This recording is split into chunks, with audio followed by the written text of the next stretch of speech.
কথিত আছে তেঁতুল গাছ, কামরাঙ্গা গাছ, নিম গাছ, আরো অনেক রকমের গাছে নাকি অপদেবতাদের বাস।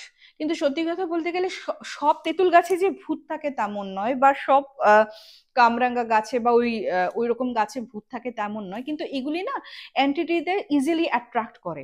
তো আজকে এমনই একটা ঘটনা আপনাদের শোনাতে চলেছি, উড়িষ্যার ঘটনা। পাঠিয়েছে অনুপম লাল। হ্যাঁ, তো উনি নন বেঙ্গলি, বাট যেটা হয় ওয়েস্ট বেঙ্গলে থাকতে থাকতে উনি কিন্তু খুব ভালো বাংলা বলেন, এবং খুব সুন্দরভাবে কিন্তু উনি আমাকে ভয়েস রেকর্ডটা পাঠিয়েছেন। তো অনুপম বাবু না, তোমার উড়িষ্যার খুব স্বনামধন্য একটা কলেজ আছে, মোস্ট প্রবলি আমি নামটা নেওয়াটা ঠিক হবে কি, মানে ইঞ্জিনিয়ারিং কলেজ, যদিও কলেজের ইয়ে নয়, ঘটনা নয়, তবুও বলে দিচ্ছি। তো ওই কলেজে পড়ার দরুনই ওনার এক উড়িয়া ফ্রেন্ডের সঙ্গে ওনার দেখা হয়, ওর নাম হলো তোমার সন্তোষ। হ্যাঁ, তো উনি উড়িষ্যায়, উড়িয়া। হ্যাঁ, তো তখন ওই সন্তোষ নিজের একটা লাইফের ইনসিডেন্ট এই অনুপম বাবুর সঙ্গে তুলে ধরেন, এবং সেটাই উনি আমাদের সঙ্গে আজকে শেয়ার করেছে। তো শুরু করি, কিন্তু শুরু করার আগে নমস্কার বন্ধুরা, কেমন আছেন আপনারা? আমি রুমকি। আজও একটি ভয়ঙ্কর ঘটনা, ডেফিনেটলি ভয়ঙ্কর ঘটনা নিয়ে চলে এসেছি, উড়িষ্যার ঘটনা নিয়ে চলে এসেছি। তো যারা ভাবছেন এরকম করে আমার সঙ্গে ঘটনা শেয়ার করবেন, কি করে করবেন, করে দিতে পারেন আমাদের হোয়াটসঅ্যাপ নম্বর 8011006740, নতুবা আমাদের মেল আইডি কথায় গল্প @gmail.com, নতুবা আমাদের ফেসবুক এবং ইনস্টাগ্রাম হ্যান্ডেল কথায় গল্প নামে, সেখানে পাঠিয়ে দিতে পারেন। একটাই রিকোয়েস্ট থাকে, ঘটনাগুলো শুধুমাত্র আমাদের জন্য হয়। আর যারা নতুন দেখছেন স্পট করে সাবস্ক্রাইব করে নিন। লাইক তো বানতা হ্যাঁ, একটা লাইকের বাটনটা আছে নিচে দেখুন, প্রেস করে দিন, না হলে কিন্তু একটু রেগে যায় মাঝে মধ্যে। ঠিক আছে, চলুন আর আমি বকবক করছি না, শুরু করছি ঘটনা, অনুপম স্যারের পাঠানো। তো ঘটনাটা অনেক দিন আগে। তো উড়িষ্যাতে বুঝতেই পারছো সবসময় কিন্তু একটু গরমটা বেশিই পড়ে। হ্যাঁ, তো একদিন কি হয়েছে, ওই কলেজ ক্যাম্পাসে গল্প করতে করতে ভূতের ঘটনা ঘটে। তো অনেকে বিশ্বাস করছে, অনেকে বিশ্বাস করছে না। অনুপম বাবু, অনুপম স্যার কিন্তু বিশ্বাস করতেন। তো তখন ওই ওনার যে ফ্রেন্ড সন্তোষ তখন বলছে যে আর আমি তো উড়িষ্যার, কিন্তু এখানে আছে রে, এখানে অনেক অনেক জায়গায় ওদের উপদ্রব দেখা যায়, আমি নিজে ফেস করেছি, আমি নিজে ভুক্তভোগী। তখন সবাই জিজ্ঞেস করছেন যে কি হয়েছে তোর সাথে। তখন বললো যে আমি যখন ছোট ছিলাম, অ্যাকচুয়ালি ওনার বাবা হলো একজন, মানে ওনার বাবাও কিন্তু ইঞ্জিনিয়ার ছিলেন, এবং ওটার জন্য আর কি ও আরো বেশি, বলে না বাবার থেকে অনেকে ইন্সপায়ার্ড হয়ে কিন্তু বাবার মতোই হতে চায়। তো উনি কি করলেন, তখন ওনার বাবা একটা উড়িষ্যার ডেভেলপিং একটা জায়গায়, মানে ট্রান্সফারেবল জব ছিল ওনার, মানে উড়িষ্যা স্টেট গভর্নমেন্টের আন্ডারে, তো তো স্টেটেই ওনার ট্রান্সফার হয়। তো ওইরকম একটা জায়গায় উনি মানে তখন পোস্টেড ছিলেন, এবং ওনাদের একটা মানে ওই বলে না, মানে उसको क्या बोलते हैं, কোয়ার্টার দেওয়া হয়েছিল। তো কোয়ার্টারের ঠিক একটু মানে কোয়ার্টার থেকে বেশি দূর নয়, রাস্তার কাট হয় না ওই তোমার সড়ক যোজনার কাজ যে চলছিল, তো ওইরকম মেইন সড়কটা মানে হাইওয়েটা বানাচ্ছিল। হ্যাঁ, তো যখন এই স্যাংশন এটা টেন্ডারটা পাস হয় না, তো ওইখানে নাকি প্রচুর গাছ, অনেক পুরনো পুরনো গাছ কাটা গেছে গো, আর এটা সত্যি খুব খারাপ লাগে শুনে। তো বেশ মানে ও কি বলবো, অনেক পুরনো পুরনো গাছ কাটা গেছে। তো ঠিক ওই রাস্তাটার ওই সাইডে না একটা মাঠের মতো ছিল, প্লাস ধানি জমি ছিল। তো এই সন্তোষটা মানে সন্তোষ বাবুরা ওইখানে ওনার ওই কোয়ার্টারের ফ্রেন্ড ফ্রেন্ড বড় হোক ছোট হোক, ওরা কিন্তু ওখানে ক্রিকেট খেলতো গিয়ে। তো যেদিন আর কি গাছ কাটা হচ্ছিল ওদিন না, মানে 5টা 5:30টার সময় ওরা খেলে ঠেলে আসছে। তো স্টাম্প বাগেরা সব নিয়ে মানে ছেলে, বাদ বাকি ছেলে চলে গেছে, সন্তোষ এবং আরেকটা ছেলে আর কি, রাহুল নাম, সন্তোষের থেকে বড়। তো ও কি করলো, যে গাছ একটা বড় গাছ কাটা হচ্ছে দেখে পাখিগুলির মানে চিচি চিচি করছে, মানে অনেক পাখিরও তো বাসা থাকে। তো ওরা না দেখছে আর কি, বাচ্চা মানুষ তো দেখছে কিভাবে গাছটা কাটে, কি কি মানে মেশিন আনা হয়েছে। তো দেখার পর না তখন মানে ওরা এই রাস্তার এই সাইডে দেখছে, মানে ওই গাছটার থেকে একটু দূরে। আর বাদ বাকি ফ্রেন্ডসরা ওরাও কিন্তু যায়নি, ওরাও গাছ কাটা দেখছে, কিন্তু ওরা ওই পারে দাঁড়িয়ে দাঁড়িয়ে দেখছে মোট কথা। হ্যাঁ, তো ম্যাক্সিমাম ওই তোমার কোয়ার্টারের ছেলেরাই ছিল। হ্যাঁ, তো ওরা মানে গাছ টাছ কাটা হয়ে গেছে, হওয়ার পর হঠাৎ দেখে ওরা মানে স্টাম্পের দেখবে, মানে স্টাম্পটা কিরকম বলতো, ওই 3টা হওয়ার পর উপরে বেল বলে না, আগে বেল বলতো, দুটো বেল, ওই 2টা আর কি পড়ে গেছে, ওরা খেয়াল করেনি। তো সন্তোষ বলছে যে এই বাবা আর আমাকে এনে দেবেন না, চল ওটা নিয়ে আসি। হ্যাঁ, তো রাহুল যেতে চাইছিল না, জোর জবরদস্তি ওরা গিয়ে আবার পেয়েছে, ওই মাঠেই ছিল, তো ওই 2টা নিয়ে আসতে আসতে হঠাৎ তখন কিন্তু অলরেডি সব চলে গেছে, গাছ কাটা হয়ে গেছে, এগুলিকে পরে পিস পিস করে নেক্সট দিন যা করার করবে, ওরা চলে গেছে। তো হঠাৎ আস্তে আস্তে তোমার সন্তোষ দেখছে ওখানে একটা বুড়ি মহিলা, যে কুজো হয় না, পিঠে যে কুজ হয় এরকম ব্যান্ড হয়ে আছে আর পিছে কুজ, এবং সন্তোষের দিকে না খুব বিশ্রী ভাবে কেমন ভাবে একটা মানে দৃষ্টিটা না একদম ভালো ছিল না গো, এরকম করে তাকিয়ে আছে। তো সন্তোষ রাহুলকে বলছে যে এই রাহুল রাহুল দেখ না, মানে উড়িয়াতে বলছে যে দেখ না ওই ইয়েটা বুড়ি ঠাকুমাটা কেমন করে তাকিয়ে আছে আমার দিকে। তো রাহুল বলছে কোন বুড়ি ঠাকুমা, কার কথা বলছে? বলছে আরে এই যে মাত্র পেটটা কাটলো, গাছটা যে কেটেছে ওইখানেই তো দাঁড়ানো। রাহুল দেখে পায় না।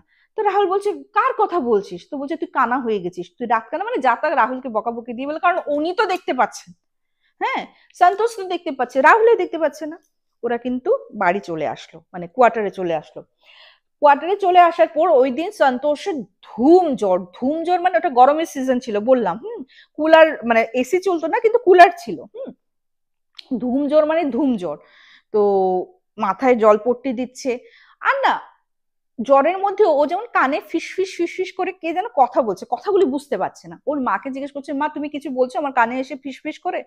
তো মা বলছে না না আমি কেন কানে ফিস ফিস করে বলবো, আমি যা বলবো জোরেই বলবো, তোর শরীর খারাপ আমি কেন তোর সঙ্গে মজাক করবো, ই আর কি করবো। তখন বলছে যে জানি না মা, কানের মধ্যে কেমন যেন ফিস ফিস করে কথা বলছে। তখন বলছে হয়তো জ্বরটা বেশি বেড়ে গেছে তাই মাথাটা ভু ভু করছে, কিছু হবে না, ওই প্যারাসিটামল খেয়ে খেয়ে। দুদিন পর জ্বরটা নামলো ঠিকই, কিন্তু ওই যে কানের সামনে যে ফিস ফিস ফিস ফিস ফিস করে যেমন কেউ এরকম করে কথা বলছে, কিন্তু কথাগুলি বুঝতে পারছে না উনি। গরমের দিন ছিল, একটা কুলার, তো সন্তোষের মা বাবা কিন্তু সন্তোষের সঙ্গেই ঘুমোতো, হ্যাঁ। তো সন্তোষ খালি ফ্রিকোয়েন্টলি ওর মাকে বলতো ও মা, মা কানের সামনে কে যেন আমাকে কি যেন কি ফিসফিস করে বলে, আমি বুঝি না কিন্তু আমার প্রচন্ড ভয় করে, হ্যাঁ। তোর মা মা বলে আমি তোর বাবা তোরদের সঙ্গে ঘুমাই, তোর সঙ্গে ঘুমাই, কিসের ভয়, আমরা দুজন তো দু সাইডে আছি। তো সন্তোষ মানে কি আস্তে আস্তে ভয় পেতে পেতে না মেয়েটা বাচ্চাটার মুখটা না একদম ছোট হয়ে যাচ্ছিল, মানে ও না কাউকে বুঝিয়ে পাচ্ছিল না বেচারা কতটুকু ভয়ার্ত ছিল। এই তো দেখা শুরু হলো, তাই না? এখন না সন্তোষ ঘুমের চোখে বিড় বিড় বিড় বিড় করে কিছু বলতো, যাব না যাব না যাব না, হ্যাঁ। তো ওর মা ভেবেছে হয়তো জাস্ট উইক হয়ে গেছে না শরীরটা, উইকনেসেও মানুষ বারবার করে, ওটাই ভেবেছে। এর মানে সন্তোষ যখন বড়বড় করা শুরু করলো, এমনি তো খালি বলতো ফিস ফিস, ওটা চোখে জাগা অবস্থায় কেউ কানে ফিস ফিস কথা বলতো, কুলারে এত আওয়াজ হতো ওই আওয়াজ ছাপিয়েও কিন্তু ফিস ফিস কথা শুনতে পেত। হুম। ওই মানে যেদিন বিড়বিড় করা শুরু করলো তার ঠিক পরের দিন ওর মা তিনজনে কিন্তু একসঙ্গে ঘুমানো স্বপ্ন দেখছে, উনি রান্না করছেন তো কিচেন রুমে, ওই কিচেন রুমে না একটা মানে ঠিক স্ল্যাবের উপরে তোমার স্টোভ গ্যাস উনুনটা, ওটার ঠিক ওপরে একটা ছোট্ট জানলা, জানলা খুলে উনি রান্না করছেন। একজন ভদ্রমহিলা, উনি স্পষ্ট দেখতে পেরেছিলেন ভদ্রমহিলার দাঁতগুলি তেরা বেঁকা কালো, ওই পান খেয়ে খড় দিয়ে পান খেলে যেমন কালো হয়ে যায় এরকম তেরা বেঁকা দাঁত, চুলগুলি একদম সোনের মতো, আধা বেশি ম্যাক্সিমামটাই পাকা, খুব কম কাঁচা, পিঠটা এরকম কুজো টাইপের। উনি বলছেন যে তোর ছেলেরে আমার খুব মনে ধরেছে, উড়িয়াতে উড়িয়াতেই বলছে কিন্তু, হ্যাঁ, ওকে আমাকে দিয়ে দে। তখন সন্তোষের মা ঘুমের চোখে মানে স্বপ্নেই বলছেন যে কেন দেবো আমার ছেলেকে, ও তো আমার ছেলে, তো তোমাকে কেন দিতে যাব? তখন বলছে বলেছি না, মানে দাঁত মুখ খিচিয়ে বলছে বলেছি না আমাকে দে তোর ছেলেকে, বলছি বলেছি না, মনে ধরেছে, দে আমাকে, আমি নিয়ে যাব আমার সাথে। তো এটা দেখে তো উনি ঘেমে ঠেমে ওনার চিৎকার করে উঠেছে, উঠে সন্তোষ পুরো ঘুমিয়ে গেছিল, এতটাই কাহিল ছিল। ওনার হাজবেন্ড উঠেছে কি হলে, তখন সন্তোষ মানে উনি বললেন যে আমি এরকম এরকম স্বপ্ন দেখেছি। তো বলছে স্বপ্ন তো দেখো অনেকে অনেক রকমের দেখে, এমনও অনেক স্বপ্ন দেখে সত্যি সেটাই, যার এক্সপ্লেনেশন হয়তো আমরা কোনোদিনও পাই না। এমনি এমনি উল্টাপুল্টা তো অনেকই স্বপ্ন দেখি। তো সন্তোষের বাবা বলছে ভয় পেও না, হয়তো এমনি মানে যেহেতু স্ট্রেস আছে ছেলেটার জন্য, তুমি টেনশনে ভুগছো, হতে পারে, এটার এতটা সিরিয়াসলি নিও না। কিছুতেই মানলো না, গেল ওই রাত্র। তারপরের দিন রাত্রে না সন্তোষ খুব চিৎকার করে বলে উঠলো যে যাব না যাব না যাব না যাব না, হ্যাঁ বলছি না যাব না, ছাড় আমার হাত, ছাড় ছাড় ছাড় ছাড়। তো চিৎকার শুনে ওনার মা তো ধরফর করে উঠে বলছে এই তুই চিৎকার করছিস কেন, ওঠ ওঠ ওঠ ওঠ ওঠ বাবা ওঠ। তখন অনেক কষ্টে চোখ খুলে তখন সন্তোষ বলে যে মা মা, ওই যে ঠাম্মিটা না আমাকে জোর করে নিয়ে যাচ্ছে, ঠাম্মিটা না প্রচন্ড ভয়ঙ্কর দেখতে। বলছে কোন ঠাম্মি ভয়ঙ্কর দেখতে, কার কথা বলছিস? তখন বলছে যে আমি ওই ঠাম্মিটাকে না সেদিন আমরা ক্রিকেট খেলে যখন আসছিলাম, গাছগুলি যে বড় বড় গাছগুলি কাটা হচ্ছিল ওখানে ঠাম্মিটাকে দাঁড়িয়ে থাকতে দেখেছি। আর তখনও ঠাম্মিটা প্রচন্ড ভয়ঙ্কর দৃষ্টিতে আমার দিকে তাকিয়েছিল। আজকেও জানো তো মা স্বপ্নে আমি আমি ঠাম্মিটাকে দেখছি, ঠাম্মিটা আমাকে জোর করে নিয়ে যাচ্ছে, আমি বলছি যাব না, আমাকে টানতে টানতে নিয়ে যাচ্ছে।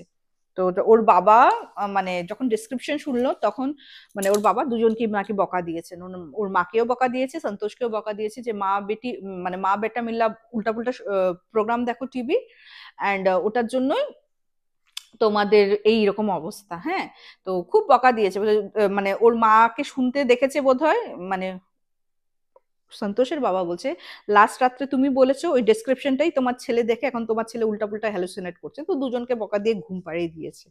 ওই রাত্রেও গেছে, ঠিক আছে।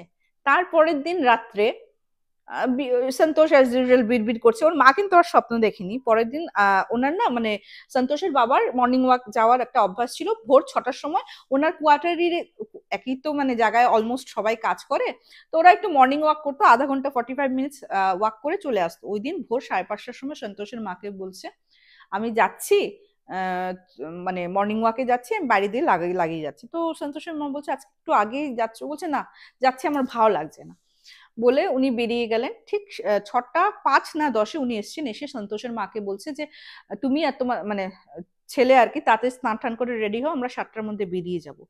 তো সন্তোষের মা বলছে কোথায় বেরোবো? তো বলছে বলছি তো রেডি হয়ে নাও, তোমরা দুজনেই এত ভয় পাচ্ছ, মন্দিরে যাব, প্রণাম করে আসবো। ঠিক আছে চলো।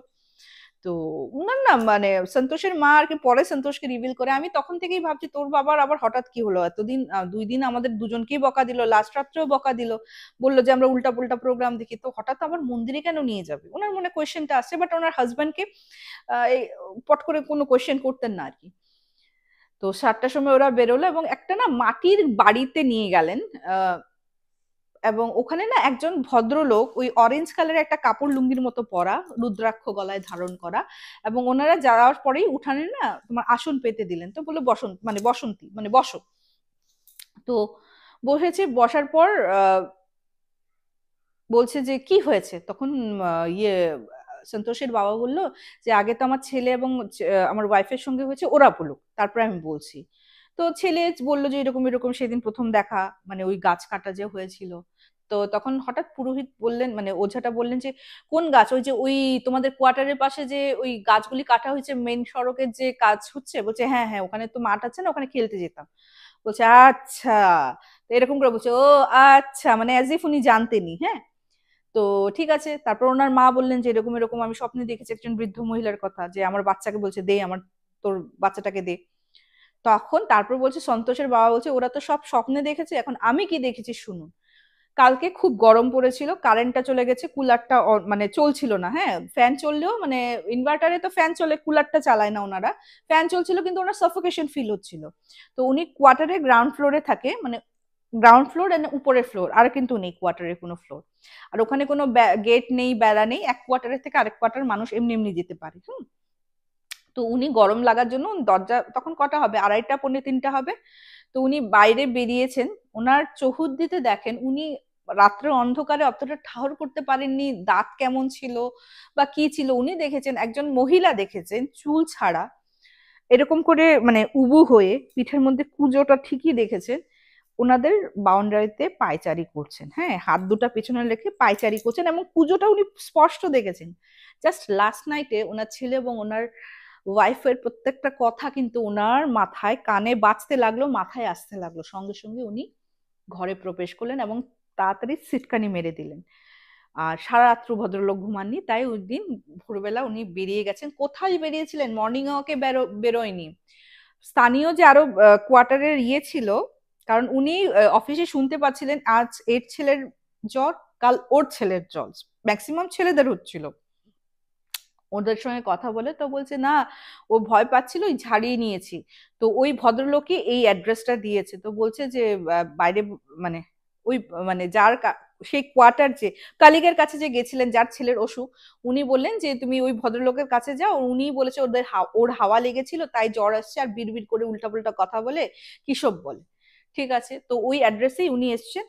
তখন ওঝা বলল যে এখন অব্দি তোমার ছেলেকে নিয়ে 6 জনের মতো এসছে আমার কাছে, যারা সেই গাছ কাটার দিনে ওই জায়গায় দাঁড়িয়ে দাঁড়িয়ে গাছ কাটা দেখছিল। হুম, তো তখন সন্তোষের বাবা বললো, তাহলে ওদের সঙ্গে এই জিনিসটা হলো কেন? তখন বললো যে দেখো, আমরা কতটুকুই বা জানি, আর আমরা মৃত্যুর পর সব আত্মাই তো মুক্তি পায় না, অনেকে নানা রকম স্বাদ আহ্লাদ পূরণ হয় না, ঘুরতে থাকে।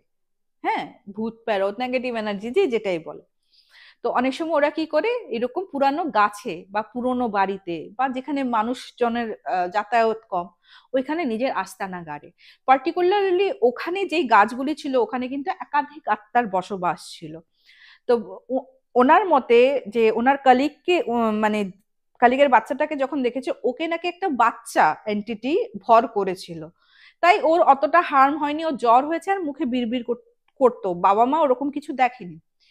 আর সন্তোষের উপর সেই মহিলা, ওটাও কিন্তু কাইন্ড অফ আত্মাই ছিল, যার বাসও সেই গাছেই ছিল। মানে একাধিক আত্মার বাস কিন্তু সেই গাছগুলিতে ছিল, মানে একটা গাছে হয়তো 5-6টা এন্টিটি থাকতো। ও তোমার দৃষ্টি পড়েছে, এবং ও এতটাই হিংস্র ছিল এবং এতটাই পাওয়ারফুল ছিল যে তোমার মানে ওয়াইফকে তো স্বপ্নে দেখিয়েছে, তুমি নিজের চোখে দেখেছো। তোমার ছেলেকে কিন্তু, আর যদি 1-2 দিনও লেট হয়ে যেত না, ওকে তো এমনিই নিয়ে যেত। তখন আমার কাছে আসলে হয়তো কিছু করতে পারতাম না। তো তখন উনি কিছু রিচুয়ালস করার পর বলছে, তুমি স্কুলে একটা অ্যাপ্লিকেশন দাও, 10 দিনের জন্য তোমার বউ এবং ছেলেকে তুমি পাঠিয়ে দাও ইয়েতে, তোমার শ্বশুর বাড়িতে পাঠিয়ে দাও, একটা অ্যাপ্লিকেশন দিয়ে দাও, কারণ ছেলে বাঁচলে এরকম অনেক এক্সাম দিতে পারবে। আর ওনাদের উনি না, আচ্ছা আরেকটা কথা বলছি, সন্তোষের যে পুরোপুরি কিভাবে লেগেছে ওটা ইয়ে করার জন্য, যেহেতু বললাম যে অনেক রকমের রিচুয়ালস উনি করেন, রুদ্রাক্ষটা যে, হ্যাঁ রুদ্রাক্ষটা, মানে যখন আর কি রিচুয়ালস গুলি করেছেন, ওনার রুদ্রাক্ষটা সন্তোষের মাথায় পড়ে মন্ত্র পড়ে দিয়েছেন, মন্ত্র পড়ার পর বলছে যে যা, এখন কিচ্ছু হবে না, কিন্তু 10 দিন ওকে বাড়ির বাইরে রাখবি, তারপর ঘরে থাকুক। আর সন্তোষের বাবাকে তোমার কিছু ওই যে মূল থাকে না গাছের শেকড়, মানে সুতো দিয়ে বেঁধে, বলছে তোর জানলা হোক দরজা হোক সিটকানি গুলি থাকে না, ওগুলির মধ্যে বেঁধে রাখবি, এগুলি 10 দিন একদম খুলবি না, বউ বাচ্চা তো এখানে থাকবেই না। আর তুই থাক, কিন্তু পট করে কিন্তু ঘরের বাইরে কিন্তু যাবি না, ঠিক আছে? তো ওইরকম মানে ওই ভদ্রলোক যেরকম যেরকম রিচুয়ালস বলেছেন, ওরকম রিচুয়ালস করার পর সন্তোষের কিন্তু কোনো রকমের প্রবলেম হয়নি। তো কি বলবো, মানে ঘটনা তো অনেক শুনিয়েছি, এটাও কিন্তু আমার একদম আনইউজুয়াল একটা ঘটনা লাগলো। তো কত রকমের ঘটনাই তো পাঠাচ্ছ তোমরা, thank you so much for that. And Anupam বাবুকেও থ্যাংক ইউ সো মাচ, আরো যদি ঘটনা থাকে পাঠিয়ে দেবেন আমাদের এখানে। আর যারা নতুন দেখছো, এগেইন সাবস্ক্রাইব করতে ভুলো না, তাড়াতাড়ি শেয়ার করো, সকলের সঙ্গে শেয়ার না করলে আমি নতুন ঘটনা পাবো কি করে? জীবনের 1001 গল্প দেখছো তো, ওখানের জন্য ঘটনা তোমরা পাঠাতে পারো। আর আমি ওয়েট করে আছি। তো চলো আজকের এপিসোডটা আমি এখানে শেষ করছি, খুব তাড়াতাড়ি দেখা হবে, till then bye bye, see you soon, নমস্কার।